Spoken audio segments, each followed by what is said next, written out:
listen to Jesus. I am, but I am, not will be. I am the resurrection and the life. He that believeth on me, though he die, yet shall he live. And he that liveth and believeth on me shall never die. Believest thou this?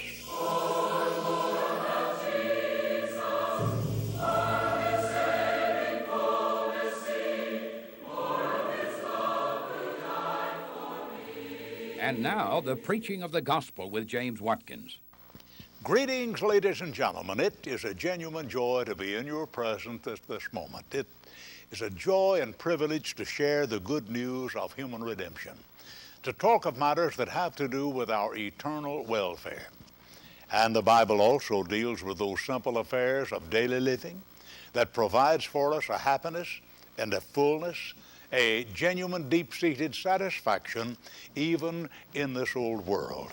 And so we're hopeful that what we say will in some way influence you for good, maybe give you fodder, as it were, for future study, give you some time to think about matters that are eternally significant. You know, I heard the other day that more than half the marriages in the United States are breaking up. More than half the homes are being torn asunder. That's tragic news beyond our ability even to imagine or certainly to appreciate. What is the problem in America today? Let's talk a little bit about the ingredients of that home and understand that God provided it for man's happiness, his welfare, his productivity.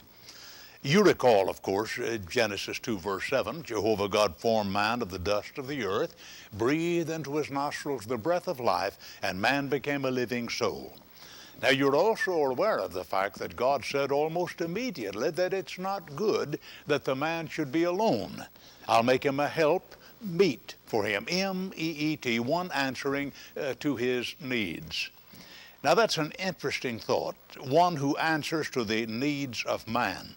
And we've talked of this, but when you think about it, what are the basic needs of man? You recall, of course, in Genesis 1, 26 and 27, God having created the earth and everything in it for man's welfare, finally said, let us make man in our image, after our likeness.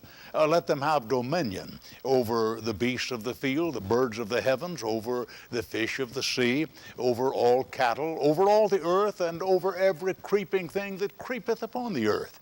And Jehovah God created man in his own image. In the image of God created he him, male and female created he them. Now, we've noticed, of course, many times that God is a spirit. John 4:24. Spirit does not have flesh and bone, verse 39, Luke chapter 24. So we don't look like God. No. We are made in his image and his likeness. So when we come back to Genesis 2 at verse 7, and Jehovah God formed man of the dust of the earth, breathed into his nostrils the breath of life, man became a living soul. God said, it's not good that the man should be alone. I'll make him a help answering to his needs. What were man's needs, essentially? Well, when you really stop to think about it, John tells us, you remember, 1 John 4, verse 8, that God is love. Love must have an object. We're made in the image and the likeness of God. That's correct. Adam needed someone for whom he could be responsible, someone whose welfare he could provide for, someone who would reciprocate the love that he exhibited toward her. That was the need of Adam. If we aren't careful, we get the idea he needs a slave or he needs someone to do. No. He needs someone who can share his life and thus provide for his fullness, his happiness, and his well-being. Oh, and it's interesting that God created the lower forms of animal life, brought them before Adam to see what he would call them, and whatsoever the man called each one, that was the name thereof. However, it says, but among all these there was not found a help meet for Adam. Why, certainly not. We're made in the image and the likeness of God. We are not a part of the lower form of animal life. Many people seemingly have difficulty distinguishing between man, made in the image and the likeness of God, and the lower forms of animal life that were put here for man's welfare. None of these met Adam's need.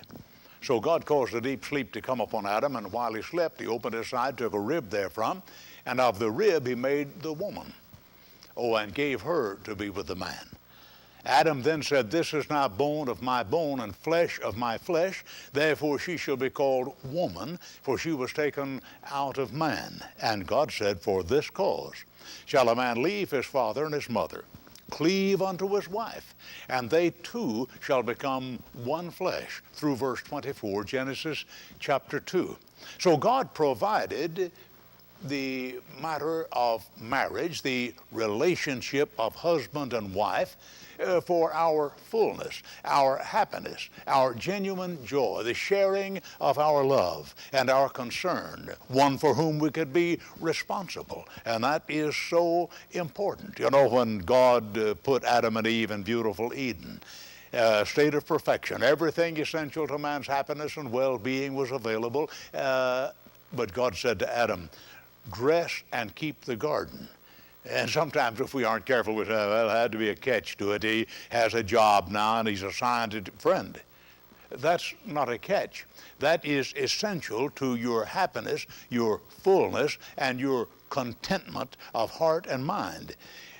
You take a responsible human being who has no obligation or responsibility, the most miserable creature on earth. There has to be a purpose in life. So as Adam walked through the garden, he could look to see what needed pruning or what should be done. Responsibility is essential. Just as God provided beautiful Eve to be the wife of Adam for his fullness and his happiness. What about this thing, though, of the husband? You know, that's an interesting thought, isn't it? Where did that term husband come from? Well, it's from two root words, actually. House band. The husband, sure, he circumscribes the home, the house. He provides for it, both by way of example and then with regard to material needs. The husband is responsible for the welfare of the home. As a matter of fact, he is the head of the home. I think we understand that. Paul said in 1 Corinthians chapter 11, you remember at verse 3, "But I would have you know that the head of every man is Christ, the head of the woman is the man, and the head of Christ is God." Here is the order of rank or authority. Now, God and Christ gave up equality with the Father to take upon himself flesh and blood so that he could redeem my soul.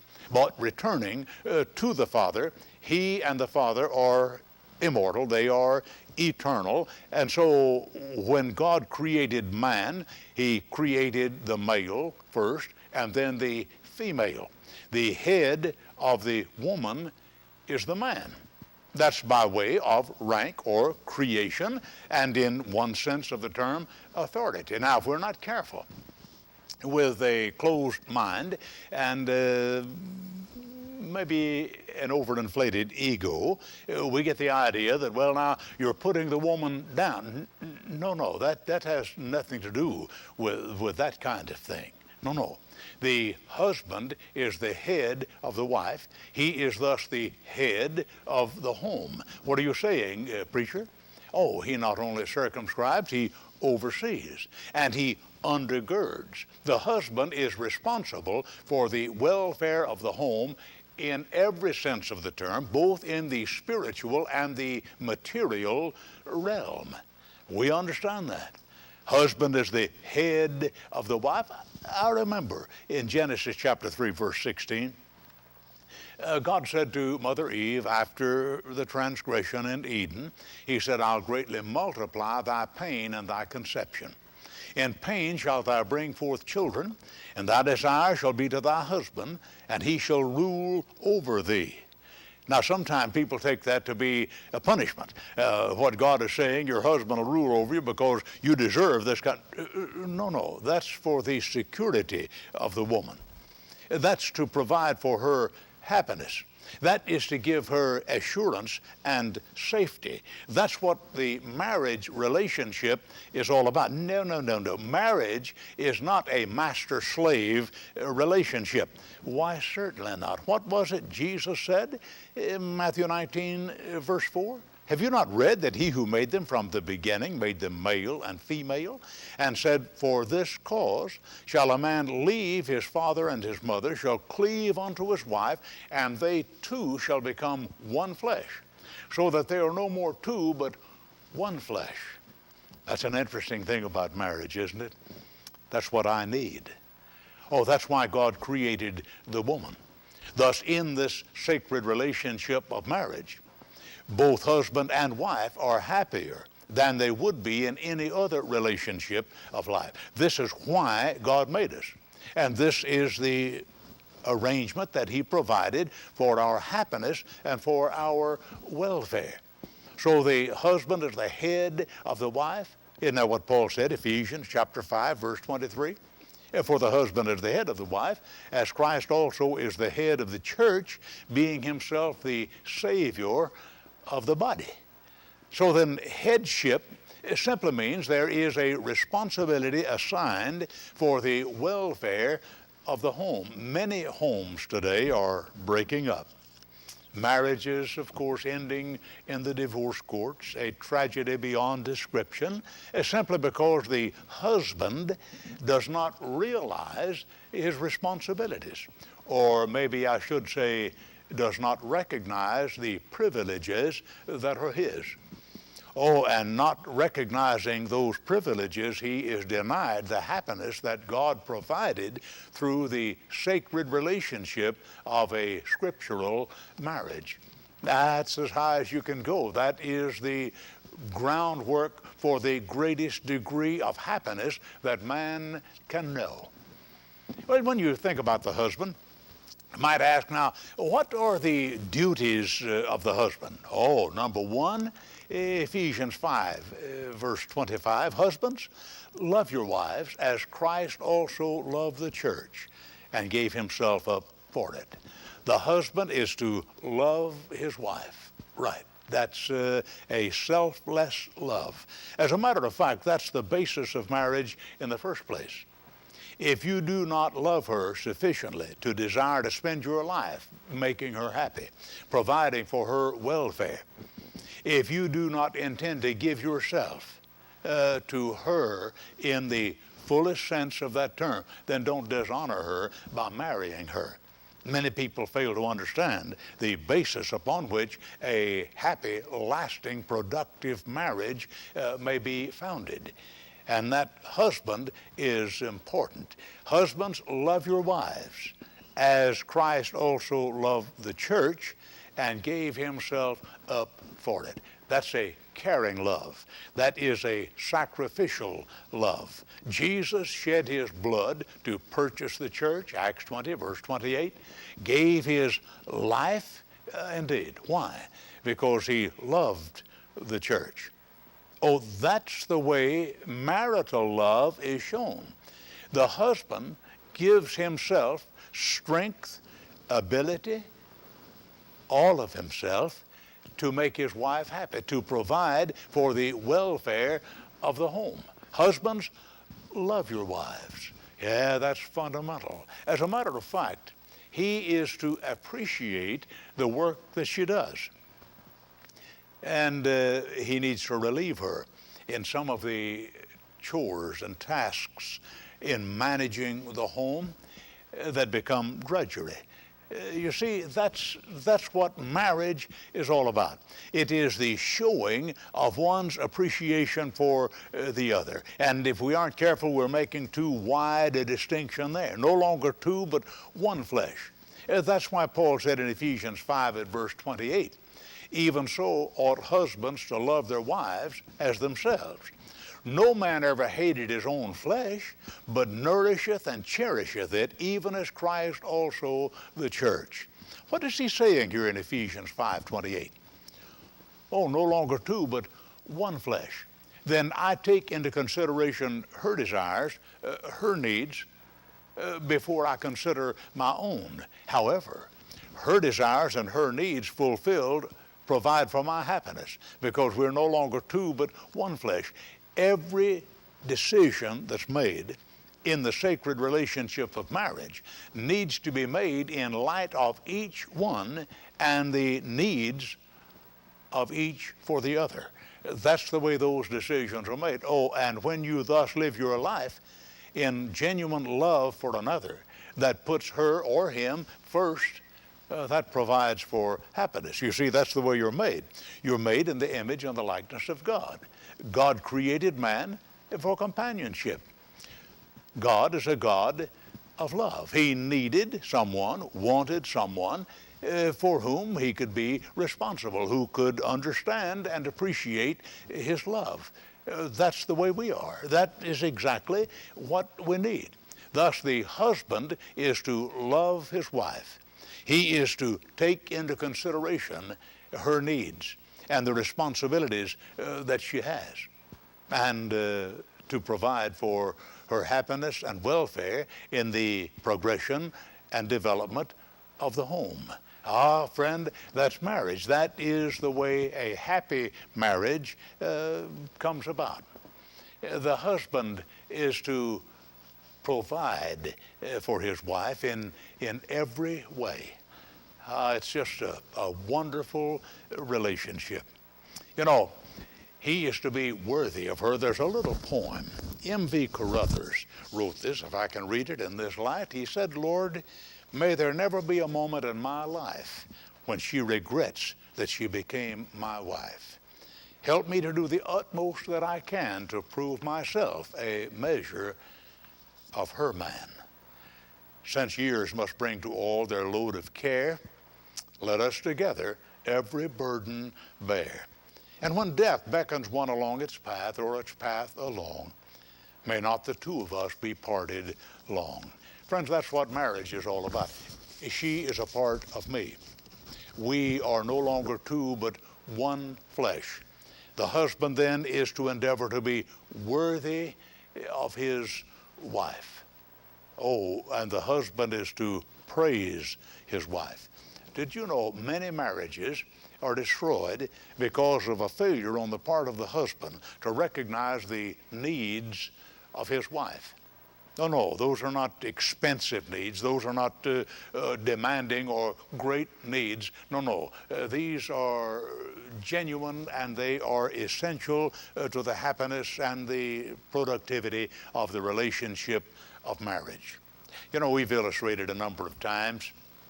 You can take a woman and put her in a mansion on the hill and give her satin sheets to sleep on, and the finest automobile to drive into town on occasion.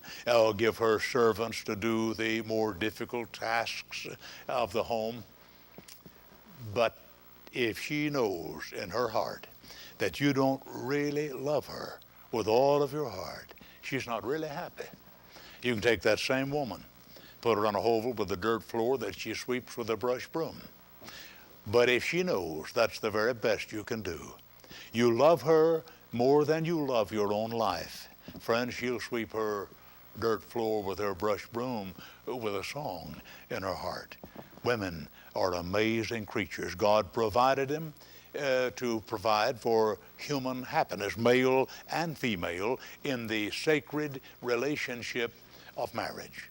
So then, we should never allow a day to pass but what sometime during that day, we take her aside in private and tell her how much she means to us. Oh, I remember that Solomon said, you remember, Proverbs 31, about verse 28, he said, her children rise up and call her blessed, and her husband also, and he praiseth her, saying, many daughters have done worthily, but thou excellest them all. And any husband who loves his wife can make that statement. Many daughters have done worthily. Oh, but you're superior to all of them. Ah, yes, you exceed the highest standards. That's true. When she is the object of your love, when she is the source of your delight, when the marriage is what it ought to be. Husbands must, yea, they need to praise their wives if indeed they want a happy relationship in the matter of marriage. So important. And you know, when you think about the husband's responsibilities, head of the house, right, house band, circumscribes, undergirds, oversees, provides financial support for the wife, for the children. And as Paul explained, of course, in 1 Timothy chapter 5, for sick or aged parents. He that provideth not for his own has denied the faith and is become worse than an infidel. That's 1 Timothy chapter 5 at verse 8. So we have a responsibility. And let's remove the word responsibility. We have a privilege as husbands and fathers, as the head of the house, one who provides for the home. We have the privilege of supplying the material needs of those who are the objects of our love. It's a genuine joy. You know, if we aren't careful, sometimes husbands become a little selfish and they spend on themselves what needs to be used for the welfare of the family. And of course, that puts a rough edge on the relationship. And the first thing you know, with that kind of an attitude, personal, independent, as if we were separate from all others, and we come first, you're going to destroy the happiness of the home. The home is a unit. Husband and wife, no longer two, but one. And I need a full recognition of that fact. So we supply the material needs of the home. Oh, but more than that, the husband is responsible for the direction, the tutelage, the instruction of the offspring. And that is a tremendous responsibility. And first of all, example is essential. As a matter of fact, your children are very wise. They can spot a hypocrite in 10 seconds. It doesn't take them very long. And so I need to be teaching them what I have been exemplifying in my attitude, my speech, and my daily conduct. Isn't that what the Lord said to ancient Israel, and the principle obtains today? Deuteronomy 6, verses 6 through 9. He said, "These words which I command thee this day shall be upon thine heart. Thou shalt teach them diligently unto thy children. Thou shalt speak of them when thou sittest in thine house, when thou walkest by the way, when thou liest down, when thou risest up. They shall be for signs upon thine hands. Thou shalt bind them for frontlets between thine eyes. Upon thy gates and upon the doorposts of thine house shalt thou write them." What is he actually saying here in Deuteronomy 6, verses 6 through 9? Oh, he's saying the prime responsibility of parenthood is the instruction of offspring in the love of God and the knowledge of truth. Oh, that's first. That's primary. That's before clothing or food or shelter. All of these things we have a responsibility for, and we're happy to supply them. But the point is, they won't need material things very long. But your children will live forever. Friends, I need then to equip them to stand in a right relationship with Him who said, "I'll never fail thee, neither will I in any wise forsake thee." Oh, and this is a prime responsibility of the house band, the husband who oversees and undergirds, who provides for the welfare of his family. That is so important. Now, you fathers, provoke not your children to wrath, but nurture them in the chastening and the admonition of the Lord. Ephesians 6 at verse 4, is it not? Friends, we have a responsibility to discipline our children. Now, sometimes in today's world where people have forgotten what happiness is all about, they say, well, now, we don't discipline our children. That's right, because we don't love them. Proverbs 13, verse 24. Oh, he that spareth the rod hateth his son. Oh, but he that loveth him chasteneth him betimes. What are you saying here, Solomon? Oh, those who love their children teach them that violation of law has a penalty. Now, they always do it with love. They always do it with adequate explanation. They want to be sure their children understand that there are certain rules and regulations by which we are to order our lives. When we willfully and deliberately violate these things, then punishment ensues. That's what faithful parenting is all about. That's what the house band is all about. That's what the overseer of the home is all about. He provides for them, not just in a material way, which of course he is responsible for, but primarily for their spiritual welfare, loving his wife as Christ loved the church. That's what it's all about, spiritual matters. It has been a pleasure studying the Bible with you today. Would you be interested in learning more about God's Word? Well, we have a series of Bible lessons that you can study at home. Beautifully illustrated and based solely on the Bible, these studies can help you learn more about God's will for your life. Call us at 1-800-683-3120 or visit our website at preachingthegospeltv.com. While you're there, sign our guest book and let us know what you think of our program. You can email us at ptgwjw@aol.com or write to us at Preaching the Gospel, P.O. Box 1484, Dalton, Georgia 30722. Audio cassettes of today's lesson are available free of charge. Just contact us with this program number shown on your screen. Members of the Church of Christ in your area have paid for this program, and they would love for you to come and visit their services. If you need help locating a congregation in your area, or if you would like more information about the church described in the Bible, please contact us. Preaching the Gospel is under the oversight of the elders at the Highland Church of Christ, Dalton, Georgia. And now, back to James Watkins. If indeed the husband conducts himself as he should, he will have an orderly home, a happy home, and a Christian home. Friends, this is his right. However, many husbands undermine the basis upon which they can have this genuine joy and happiness. When a wife reciprocates the love of her husband in managing that home, it's provided for his happiness and his well-being. And indeed, it is a home in which there is joy, love shared, and of course, that necessitates that home being Christian, walking in the footsteps of Jesus Christ, knowing the happiness and the genuine joy that comes when the heart is focused, centered upon doing God's will. God provided for the marriage, God provides for its happiness and its well-being. I need to hear him when he speaks. May God help us so to do. You can reach Preaching the Gospel by calling 1-800-683-3120. Be sure and join us next week at this same time for Preaching the Gospel with James Watkins.